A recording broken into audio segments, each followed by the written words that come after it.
Palace thoroughly deserving of their victory. And you take a look at what that means now for the table. It's as you were, isn't it? With regards to the race to the top four, Spurs above Arsenal, level on points. It's goal difference that separates them. Arsenal with a game in hand. But this was a shocking performance from Arteta's side. And for more on it, let's welcome in, shall we? Frank Leboeuf and Shaka Hislop are with us. But Stevie, I want to start with you. What happened to Arsenal today? I think you can only look and say that we talk about the inexperience of some of the Arsenal players, and I think the fact that they're coming off an international break, I think it has to be that, because there's no way that Arteta hasn't been talking to them and winding them up before this game, because it was a huge game as far as solidifying where they think they are in that fourth spot. I think you've got to put this down to a lack of experience, and by that I mean stepping on the field and thinking that it's just going to happen. But Lacazette's got experience. He was terrible today. Sure, you're looking at those sort of players. Well, I can't tell you anything else, because it surely, they obviously know what happened at the weekend. They obviously see the position they find themselves in. Yeah. And if you've got any real ambition, then you're actually looking at Chelsea and saying, listen, if we can keep doing what we've been doing, we can actually catch Chelsea. That didn't happen, and it can only be down to experience. Shaka, if you didn't know the league table going into this and said, well, which of these teams are vying for a place in the Champions League, it's not even a debate. Crystal Palace played them off the pitch from start to finish, and given what's at stake for Arsenal, and given how hard they've worked to get into this position, that must be so frustrating from a gunner's point of view. Absolutely it is. Listen, let me offer Arsenal some excuse, and the two wing-backs, Tavares and Soares, aren't first choices, and I think it showed. I think it showed by some of the poor decisions Arsenal made defensively, which resulted in goals. Those decisions aren't what we've come to expect of Arsenal during this last run. But you're absolutely right. Crystal Palace recognised their weaknesses, went at them, got the goals that they deserved. Okay, both of them, as I mentioned, defensive mistakes. And in the second half, when Arteta tried to change things, I thought Palace were just simply outstanding in sitting back, soaking the pressure up, not offering Arsenal an awful lot, probably up until 20 minutes to go. Odegaard had one shot that came quickly at him that he really should have done better with. But I don't remember Arsenal having a chance before that. Yes, as the game went on, they had a couple of other opportunities. But this was about Palace just being better than Arsenal from start to finish. When they needed to hunker down, they did that. They allowed Arsenal nothing. And if you're talking about a team that is pushing for a Champions League place, is hoping to be competing at European club football's highest level, I thought you didn't see much creativity through the midfield. You didn't see much opportunity at the attacking end. And as I say, I offer them an excuse for why they looked as poor as they did at the back. Obviously, you can count the fact that they were missing their first-choice fullbacks, Frank, but if I'm a supporter of Arsenal, I'm looking at this team and I'm thinking, where's the fight? Where's the guts? And I know that's kind of cliche, and I know sometimes you can play up to supporters, but given what's at stake between now and the end of the season, that was strikingly lacking in today's match. Definitely, Dan. And in order to judge the non-performance of the Gunners, you have to give credit to the Eagles, and the only good Gunners of the night is a former Gunner, is Patrick Vieira, and the way he worked tactically with his team and made them play. The aggressiveness, the commitment that he put into the every player's head and legs was exactly the opposite of what we saw about the Gunners. It's very strange, because with the disaster of Chelsea yesterday, losing 4-1 against Brentford at home, you would have thought, yes, it was a big opportunity for the Gunners to get into the game of maybe the third spot. But no reaction, no commitment, no aggressiveness, as I said.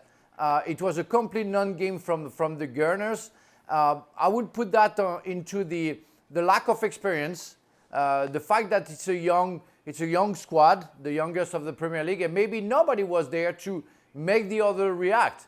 Lacazette, maybe Xhaka should have been the leaders and maybe kicked some butts to make sure that they could react. but no reaction whatsoever from the Gunners. It's nice to have games in hands, but if you don't win games, it's just a waste. I'm watching the game in the Can I first also half, say, Dan? and I'm thinking to myself, this is the Arsenal of old. This is the one that started the season. Yeah, listen, we've been praising Arsenal for the last 6 months about how they're building, how they're doing this, how they're passing the ball well. They look like a good, solid unit now. We've said lots and lots of great things about them. But today, in the first half, they looked like the old Arsenal. The Arsenal that had nobody leading them, nobody telling them what to do. And yes, they are inexperienced, particularly the three, in my opinion, in Odegaard, Saka and Smith Rowe. But then that's down to the coach. You know, 20 minutes in, at the latest, he should be getting the three of them and telling them to sit in the middle of the park, dig in, and let's get the ball back. Right. They didn't do that. They all stood up front beside Lacazette, and so Partey and Granit Xhaka are getting completely overrun. And he did nothing till half-time. So, yes, inexperienced, but I thought the manager could have changed a lot of things a lot sooner than he did. Go on, Shaq. I wanted to make that exact point that Steve was making, that this is the Arsenal of old. And I say that because I look back on when Arsenal went to Wolves and won. They got a man sent off, but I remember how highly I praised them for that performance. And then they did that again at Villa, and everybody's talking about how they celebrated like they won so much. And as this game went on, and you see the frustrations of Arsenal, I was thinking the exact same thing as Stevie. This is the Arsenal of old. But you come to one of these old-fashioned grounds, and that's the thing that stood out to me. Selhurst Park is one of these old grounds where the crowd are right on top of you. Very different from Villa, very different from Wolves. And it just said, and Stevie, when he first spoke about the lack of experience in this squad. And I think all those things came together. That lack of experience, that crowd just being right on top of you and making it really difficult, making the atmosphere, make you really feel that atmosphere. And as a team, they just didn't know how to handle that, and they looked like the old Arsenal. We'll talk about what this means for Arsenal's chance in the top four in a moment, but we've got to give some love to Patrick Vieira. I think we had an extra time question, didn't we, a few weeks ago, about whether or not he's in the conversation for Manager of the Year in the Premier League. Well, he should be. You know, you're talking about a team that looks dangerous going forward.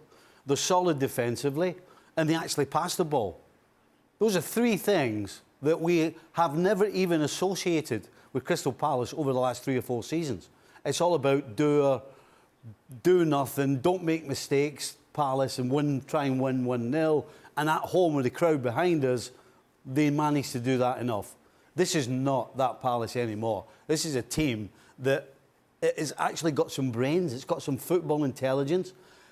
I was wondering why he was sitting back in the second half. Particularly when I saw Xhaka playing left back. Yeah. My brain was telling me, right, get after Xhaka, get Zaha over the other side and get after him. And they didn't, and I thought it was going to cost them. But you know what? They used their brains, they gave them nothing, they let them go wide. I mean, they just, without having the ball, they looked as though they were comfortable. Your mate's doing well, Xhaka. He is. Extraordinarily well. Listen, and as much praise as we heap on him now, and I do remember that extra time question about Vieira, whether he's in the running or in the discussion at all. We have to remind ourselves where Palace were this time last season. When Vieira accepted the job in the summer, it was almost universal. Why are you taking that job? That is a poison challenge. Is destined to go wrong, especially for a manager who is relatively inexperienced.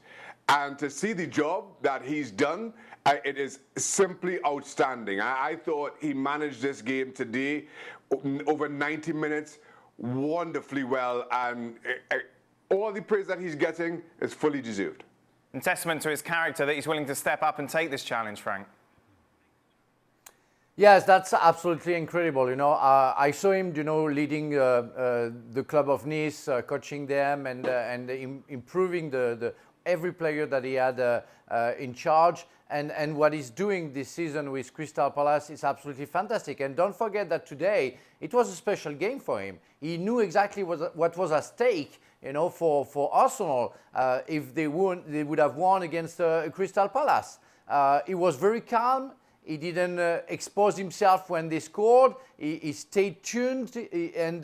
And as Stevie was saying, second half you would have thought that he would try to finish them. No, he decided to play 4-4-2, stayed back, play with the brain, counter-attack, make sure that you can kill the game at some point, but don't get too crazy, and make sure you secure the 2-0. That's exactly what happened. Job done, fantastic. Thank you very much for watching ESPN FC on YouTube. For more highlights, analysis and exclusive content, be sure to subscribe.